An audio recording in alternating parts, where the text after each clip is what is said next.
So Dave, we met last night because my coach broke down, and you shared that you're an EMT. Correct. So when did you get that rating? We took it pretty much 98. And so you've been on quite a few calls. Yes. And you're a volunteer. Yes. Over 1,000. Over 1,000 calls. And there have been 20 people that you've done CPR on. Correct.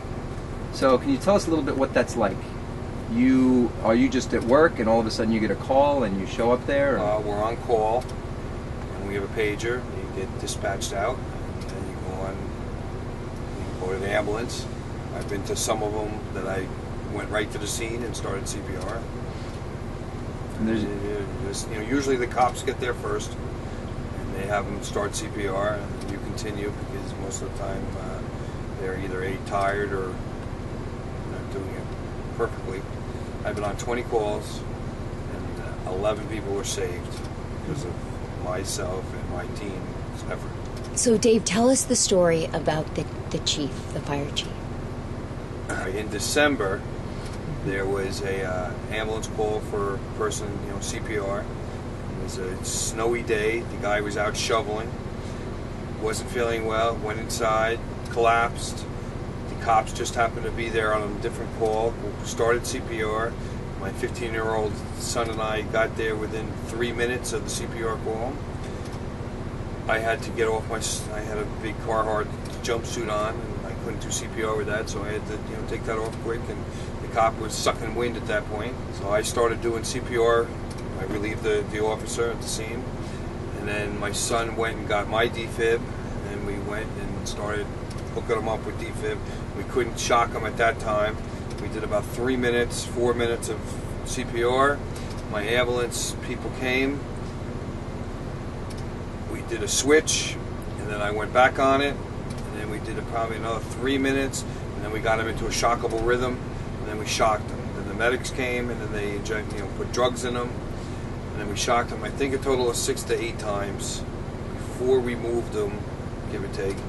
We had him back. We started going up the stairs. We lost him. We started CPR again outside the door. We got him back again. We quickly rolled him to the ambulance. And then we got him back. And then at that point, I got into my pickup truck because I have a big crew cab pickup truck and escorted the ambulance to the hospital. And he was alive when we opened the doors because they kept working him. And then he ended up having a clot. And he's alive to this day for it. So here's a man that died several times while you're working. Yeah, pretty much. I think 3 times. And how many minutes was he out? 8 minutes. And you're like a force of will. You're keeping him alive. We all decided that this was a viable patient. We worked like hell. We really did it.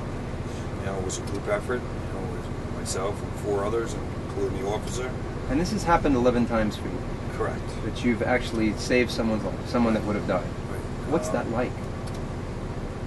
Well, you don't think about it. You think about it after.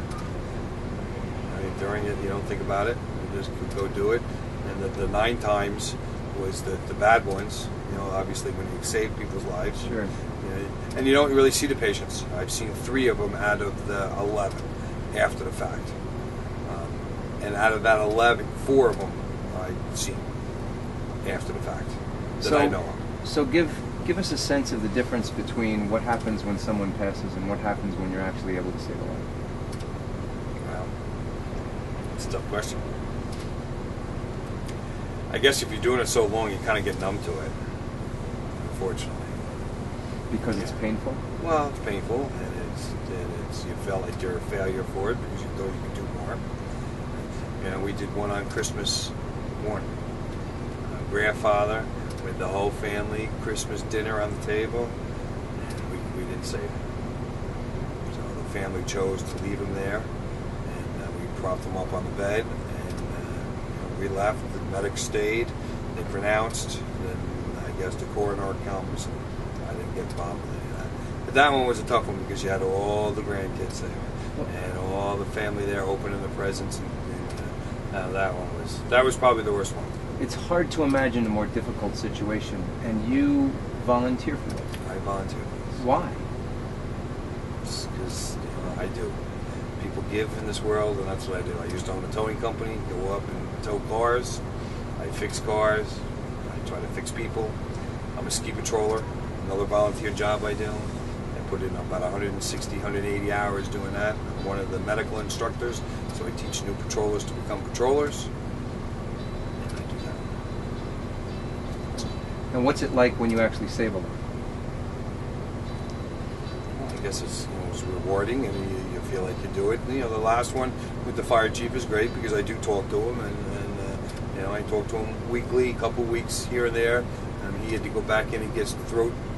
He developed some scar tissue from the tube we put in him, so we had to go get that fixed. But he's out of the hospital. He's doing fine. I haven't spoken to him. I guess it's been about a week and a half, 2 weeks. So you have to become numb to that too. Yeah. Just go on to the next one.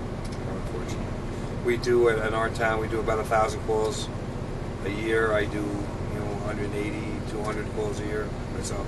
It doesn't sound like you really take credit for it. It's a group effort with the ambulance. There's more people than me.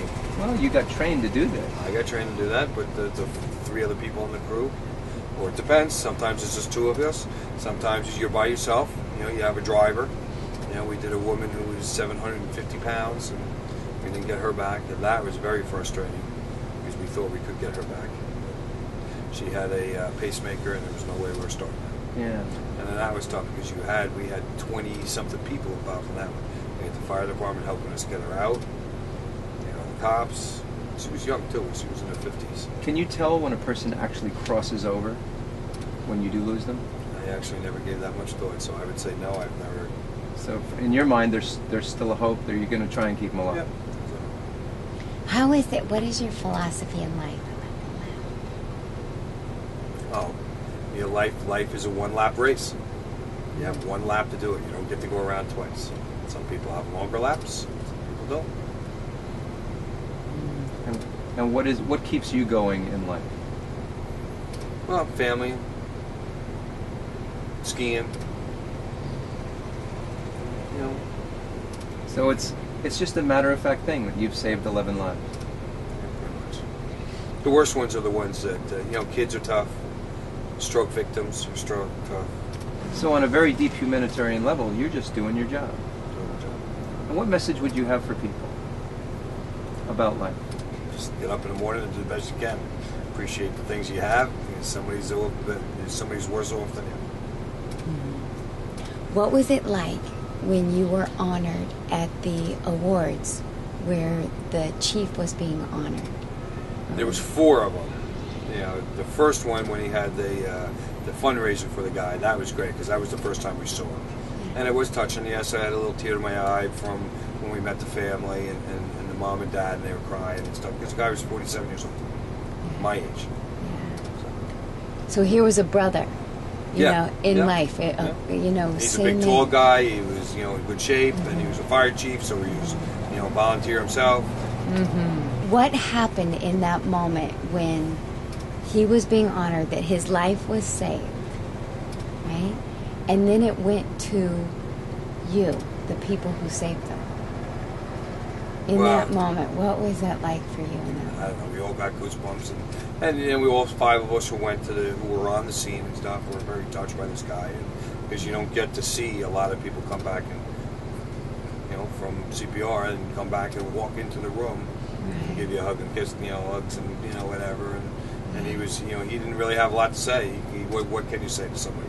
Yes. What can you say to somebody? And the feeling comes, you said, afterwards when it's all over. Yeah. An hour later, a couple hours later, you sit down there and, with bad calls, you talk to your crew and see if you could have done something better, different. Yeah. So we talk about it.